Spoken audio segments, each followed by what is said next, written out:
And I went through divorce very shortly after my father's death. That nagging feeling that kept on saying to me, leave. If I don't do this for myself, I will be the example for my children that had to swallow so much self-abuse. Leaves you empowered in owning your life to show the children how to do the same. So it's really allowing yourself not to stay in the misery. Marriage redefines itself as we redefine ourselves, and as long as we can meet each other in those definitions, that's a beautiful marriage.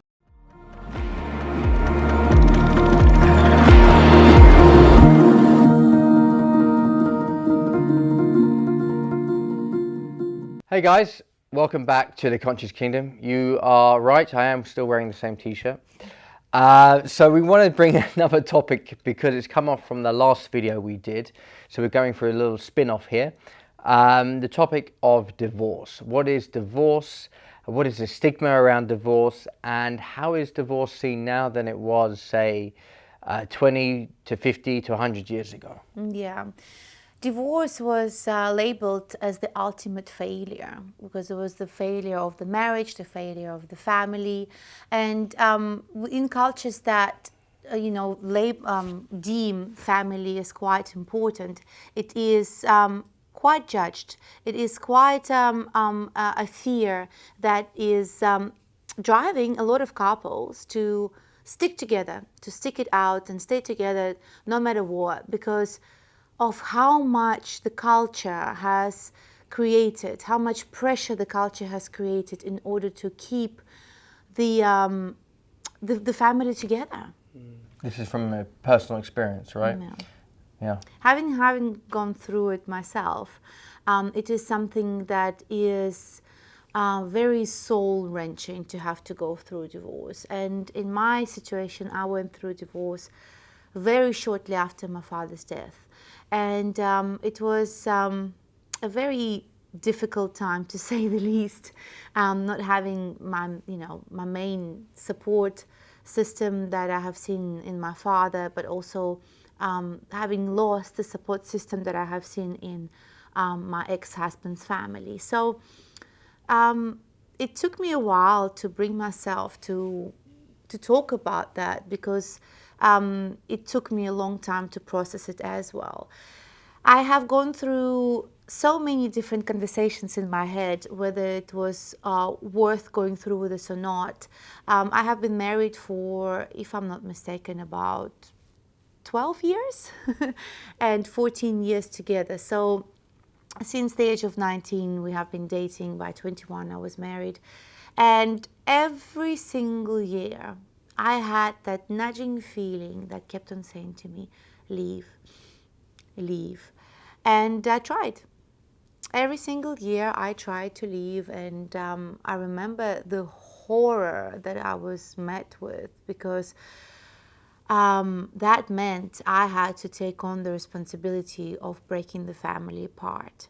That meant that if I'm walking away, I have to admit that I'm the guilty one, that it is me who has decided to leave the family, and that means I have to pay for it. And I did pay for it. I paid for it twice, and not just with my time and with my attention, but also with financial means, just to break away and walk away as much guilt-free as possible. But no matter how much I gave, no matter how much I'd done, I never felt quite free of the guilt, because like the sticky thing that you have on you, like that oil, it just kept on being there. And it took me a really long time to dig deeply inside and to really get to the bottom of this guilt and understand that the whole reason why I have felt so guilty during that process is because I felt guilty all my life. I felt guilty ever since I was born, for the fact that I was born. And through the breath work, it helped me realize that the whole birth itself was a guilty act for me, because I felt that I never really was wanted. So that have recreated so many life situations for me. And I always felt the need to kind of overcompensate just for existing. And I felt that in order for people to be around me, I had to, pay for it somehow, not just financially, but with my time, with my intentions, with whatever it is I had to offer, just to overcompensate for the fact that I was alive and I had what I have and I was who I was.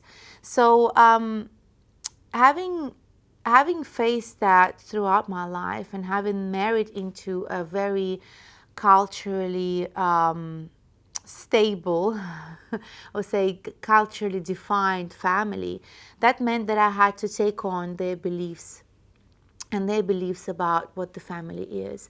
And that meant you had to stick it out no matter what. And the long conversations I had with myself and with my husband where we tried to solve it, and it just would always end up in the same feeling of me having to compromise. Me having to compromise my truth, having to compromise who I am, forgetting it for the split moment, coming to an agreement that we're going to work it out, and still coming back to the same beginning of it.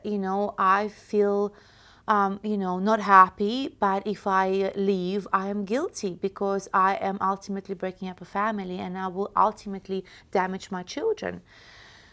So that in itself was a beautiful, fertile ground for me to dig so deep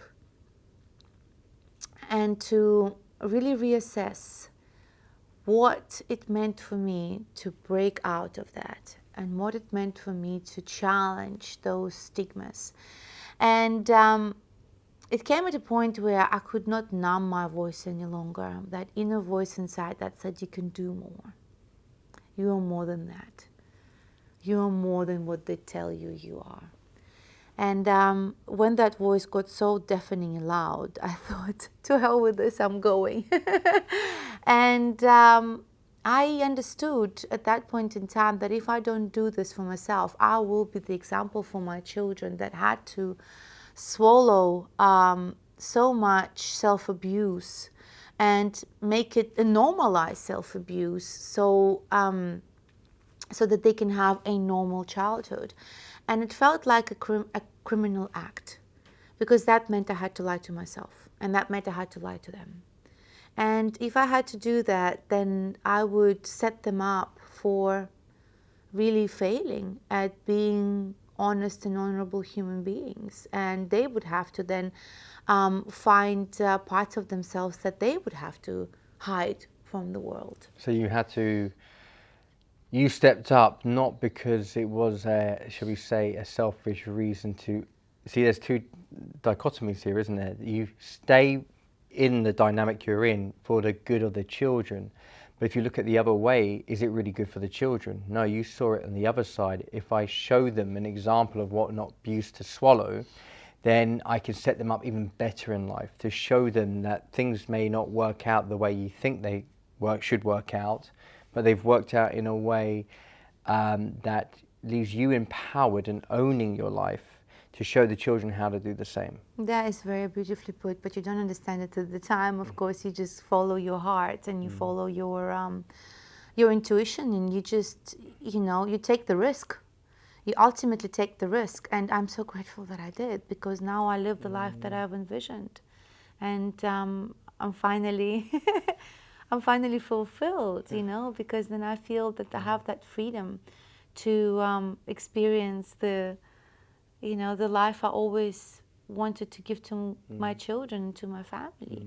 So it takes real bravery. It takes real bravery. It's courage. It's going against the norm, and that is what makes you exceptional.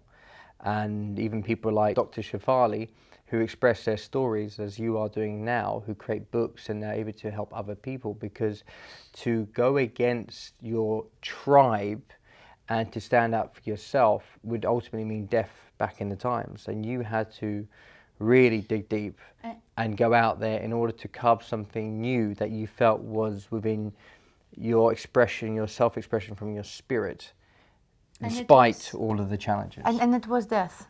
I can definitely describe it as death, because I did feel like I died. I feel like I died a million times. The part of me that was so pleasing, that was submissive, the part of me that was, not feeling worthy, feeling, how you say it, like submerged in this self-doubt. That part of me had to die, and having to watch it die while at the same time being told that you're going to fail at everything you'll ever try. I have been told that, what, if I divorce, I'll never find a man who would want to marry me with the two children. Hello. Or that I will never be able to pick up a business on my own, or that I will never be able to sort out the documents. I won't be able to look after my house on my own, or, That's what women are to be. This is where women are to be misled. That actually the women need the man, but that's the illusion in a big sense of the word. That women are under the illusion that they need the man. Now, it's not about needing somebody else, but the true empowerment, which Julia is expressing here, is you can find it within yourself. You are resourceful enough. So never keep yourself locked and caged to think that the man is the one who has all the resources, right? Yeah, exactly. So it's breaking out of the illusion that your resources are dependent outwardly, because whatever you have created in your life has been created because of you, right? And really understanding that in the time when you need it the most, you will find the resourcefulness you never knew has existed. When you give yourself challenges in the times of crisis, you're giving yourself freedom to experience who you truly are. And you will be surprised just how much beauty and courage and support comes out of there. As challenged as you will always be supported, and you will be supported to reach the new heights, that you basically grow your wings on the way down. And that is life worth living. Those are risks worth taking. Now, I want to be very clear and say that I in no way am I condoning the really culturally, how you say it, defined, yeah, ideas of a marriage. It's a beautiful, beautiful thing to commit to. But I am also a believer that marriage redefines itself as we redefine ourselves. And as long as we can meet each other in those definitions, that's a beautiful marriage. But if we start drifting apart and, defining ourselves in different ways, trying to keep each other together just for the sake of a marriage is suffering. And we're not here to suffer. We're not here to keep anybody against the other person's will. The more we try to hold on to something, the more that something wants to escape, the more you give it the need to want to break free. Any opposition creates, opposition. So it is innate in the relational dynamics, the push and pull, because we're always trying to get something. As soon as we get it, we don't want it anymore. It's like it's a horse trading. It's like it's a little bit of a more primitive way of relational behavior. But relationships at its core, the true and pure love, is the one that will say, your happiness is my happiness. And if all I can give you is freedom, then that's all I want for you to have.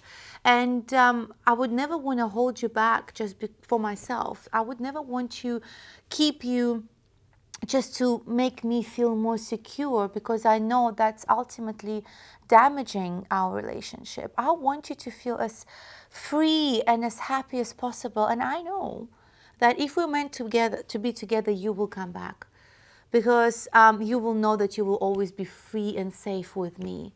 That's the only way I feel that the true relationship can work, right? Well, it's knowing one another's intentions before going into marriage, not the church's intentions of what it needs to be and the rules and regulations. It's a very old paradigm. So we're looking at this as exploring what does a marriage mean. And you can be married to a partner without being married. right? You can divorce someone without actually being married to divorce from them. It's a breaking up of a relationship. You might have been with someone for many years. You may have a business partner and you're divorcing. So it's really allowing yourself not to stay in the misery, and it's also knowing the truth of the situation you're in, because you may be married to a story within the relationship, and you need to divorce the story, not divorce the divorce of the relationship. So it's knowing the difference. You know, what do you hold in your mind is to be true? Can you divorce from that in order to have love in the relationship? Because, you know, what is it leading up to the divorce? If you're, in Julia's case, you know, you were in something that you knew wasn't right for you, it was holding up a different function. It was sort of like a system, you were within a system. And you couldn't express who you truly were because the dynamics of the family wouldn't allow for it. It wasn't built in a way that you could express yourself without being pulled down and maybe made small, right? So it's finding the family, finding the partner where you feel limitless, that you can express, you can expand your wings and you can do anything without feeling any recourse and judgment or anything at all, really, that there is no limitation. And if you can find that partner and say, look, I will do everything I possibly can in order for you to meet all your needs and go far as you can, and if you do the same for me, as in, it's not an exchange, we just give each other the freedom and expression. And I have the trust. Yeah. That you love me like I love you, and I have the trust. Actually, it's more like you feel so abundant that you can give endlessly without expecting anything back. But of course, you know, you have to have the self-respect of keeping your standards in such a way that the other person is capable of giving it back to you. You know, that is the ultimate, like, success. Yeah, well, that's growing together, isn't it? Yeah. If one person is not willing to grow and the other person is willing to grow and they keep going, I guess it gets to a point where there's only so much you're willing to sort of pull them up. People we know around us who go through their own situations, and I described it to someone recently, why are you still in the relationship? And it was hard to explain it. They were finding it difficult to explain it. And I kind of articulated it in a way that it was to stay there with them, to know if they have it within themselves, to bring them up to their level, that they haven't left them behind. You know, how far deep can they go to transform their partner that they love? And, you know, where is the rule of how far that goes? You know, where are you willing to stop it? Where do you, you know, it all depends on you. Are you suffering for it, or are you okay? Are you happy? And it's just about lifting the other person up. I mean, it's that fine balance, making sure you're not suffering for more than you need to be. Beautiful. But, you know, like we said, like, you know, divorce is going through a redefining of its connotation, whether it is a negative thing or a positive thing. It feels like, whereas before divorce was the death, as we said before, of the family, and somebody had to be responsible for it and was, you know, ultimately holding the guilt for it, it seems like it's evolving into a more humane, you know, more loving kind of approach, where, because divorces are so common nowadays, you know, people choose to clock out of the relationships, you know, sooner rather than later, without actually giving it a fair chance. That's another opposite of it. But the thing is that ultimately what divorce is just a decision, and it might be just a decision to choose yourself. And, you know, it might be something that needs to be celebrated rather than condoned, you know, to have that courage to bring yourself up to the point of actually saying enough is enough, and to say no more to an abuse, to you know, having to settle, to having lowered your standards, and to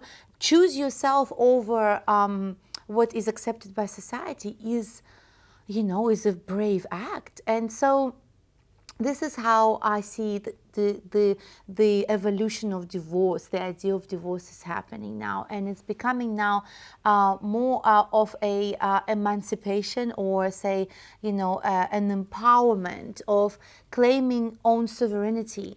And, you know, I would love to see the time when the divorce is not kind of like carrying with it the heavy shadow and the heavy burden of this, pain and disappointment, where, people can actually see it for what it is. It's just development, It's not a failure, but it's just development, and people choose to develop in different ways, and that's okay.